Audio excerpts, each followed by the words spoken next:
Assalamualaikum warahmatullahi wabarakatuh. Cita Tim Sosoito. Perkenalkan, nama saya Anissa Cahya Umulia dan rekan tim saya Najlah Khawwah Safinatun Najah. Kami dari Maninsan Cendekia, Kota Kendari. Hai Sobat Milenial. Melahirkan agent of change dengan tujuan menciptakan kehidupan bangsa yang cemerlang sejatinya sudah termaktub dalam misi pembangunan bangsa Indonesia. Tahukah Sobat, bahwa kehidupan bangsa yang cemerlang dapat menjanjikan kita anak bangsa Indonesia terlepas dari jerat keterbelakangan, mulai dari masalah perkembangan hingga teknologi yang sudah kita pikul berabad-abad lamanya. Namun Sobat Milenial, keinginan untuk menempuh Indonesia yang cerdas dan cemerlang hingga hari ini hanya berupa visi dan misi tanpa terlihat dengan jelas aksi dan reaksi. Hal tersebut kian terhambat oleh halangan, tantangan, bahkan problema yang tidak pernah kita prediksi sebelumnya. Contohnya saja COVID-19. Seperti yang dapat kita lihat ya, pada gambar tersebut di sini dituliskan grafik kenaikan jumlah coronavirus di Republik Indonesia per bulan April. Nah, dari grafik tersebut menunjukkan bahwasanya kenaikan jumlah pasien positif COVID-19 di Indonesia. Nah, hal ini mengakibatkan pemerintah berupaya mengeluarkan langkah pasti untuk mencegah penularan yang lebih masif, yakni dengan menetapkan kebijakan pembatasan sosial berskala besar. Tujuannya adalah untuk mencegah penularan virus corona di Indonesia lebih meluas lagi. Nah, akibatnya kita bisa lihat ke gambar yang kedua. Di gambar kedua ini terlihat beberapa siswa di Indonesia. Nah, seperti yang kita ketahui ya, tahun 2020 ini ajaran tahun baru dimulai bulan Juni kemarin.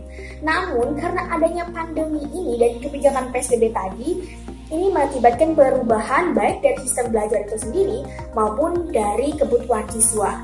Karena Kemendikbud sendiri telah mengeluarkan atau menetapkan sebuah peraturan dan proses pembelajaran yang beralih ke proses pembelajaran daring. Nah, pembelajaran daring ini itu berarti siswa memanfaatkan media internet dan media teknologi yang ada di rumahnya masing-masing.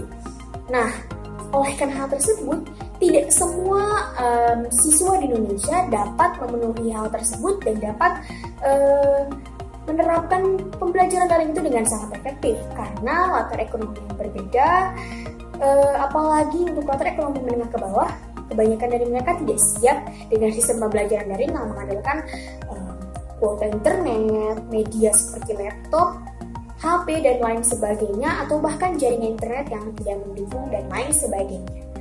Karena sistem yang hanya mengandalkan paket data dan koneksi internet, sistem pembelajaran jarak jauh justru memuat banyak sekali kontroversi, seperti kurangnya edukasi hingga kurangnya ability anak bangsa. Hal ini dapat menimbulkan efek negatif pada stigma pemikiran hingga kerja lapangan. Nah, Sobat Milenial, yuk kita mengulik apa saja sih hambatan pada kurikulum dan pendidikan di Indonesia akibat si pandemi.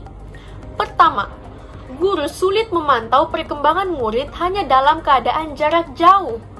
Kedua, ketidakmerataan pendidikan di Indonesia yang dilatar belakangi dengan perbedaan taraf ekonomi. Ketiga, kesulitan akses internet oleh siswa-siswa yang tinggal di daerah pedalaman. Dan keempat, kurangnya pengetahuan skill dan tidak mengenal diri sendiri sehingga menimbulkan efek malas belajar. Lalu, apa sih basic interpersonal skill itu?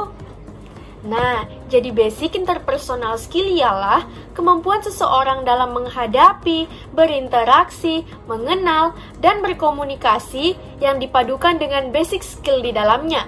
Poin basic skill ini ada active listening, caring, leadership, motivation, teamwork, dan responsibility. Yang muda yang bergerak, yang muda harus berkarya. Itulah misi kita selaku agen perubahan yang memiliki peran penting dalam proses pembangunan. Sebuah ide dan konsepsi menjadi sangat dibutuhkan demi pewujudan cita-cita bangsa. Untuk itu kami penulis turut memberikan ide dan solusi sebagai bahan referensi pemerintah dalam memperbaiki sistem pendidikan di Indonesia selama new normal. Pertama, dihadirkannya fitur Google penelusuran pada e-learning di mana seluruh esensi bersifat edukatif. Hal ini kami latar belakangi dengan sulitnya siswa dalam mendapatkan bahan ajar, padahal seharusnya e-learning sudah menjadi satu-satunya harapan bagi siswa dalam melakukan proses sistem pembelajaran jarak jauh di tengah new normal. Kedua, sebagai pengwujudan nyata dari basic interpersonal skill, aspek teamwork, dan leadership, kami menaruh harapan besar kepada pemerintah untuk merevisi kurikulum berbasis kerjasama tim, sehingga dengan ini setiap individu bisa mengenali dirinya sendiri dan potensi serta minat bakatnya. Ketiga, dalam bentuk pengwujudan basic interpersonal skill aspek flexibility, penulis menawarkan sebuah inovasi. Nah, inovasi ini berupa flash disk yang di dalamnya dapat mengakses bahan ajar hingga video edukatif berdasarkan kurikulum yang dibagikan oleh pemerintah, sehingga kami mengharapkan inovasi ini dapat menjadi opsi kedua selain e-learning dalam menunjang sebuah sistem pendidikan dan proses pembelajaran. Selanjutnya, untuk kesimpulan yang terakhir yang dapat kita ambil dari presentasi kami hari ini, Sobat Milenialis, melalui penerapan basic interpersonal skill ini akan memberi jalan bagi anak muda Indonesia untuk membantu mencapai tujuan dan misi pembangunan nasional yang sudah diidamkan oleh bangsa ini sekian abad lamanya. Seperti yang kita ketahui, Sobat Milenialis, kalau para pendiri negara sangatlah mengidamkan adanya Indonesia yang cerdas sehingga mampu mewujudkan kehidupan yang adil, makmur, dan sejahtera untuk seluruh masyarakat Indonesia. Oleh karena itu, Sobat Milenialis, jangan pernah berhenti untuk terus berinovasi melalui interpersonal basic skill yang telah kami paparkan sebelumnya. Demikian presentasi dari kami. Terima kasih. Assalamualaikum warahmatullahi wabarakatuh. Yang muda, yang berkarya.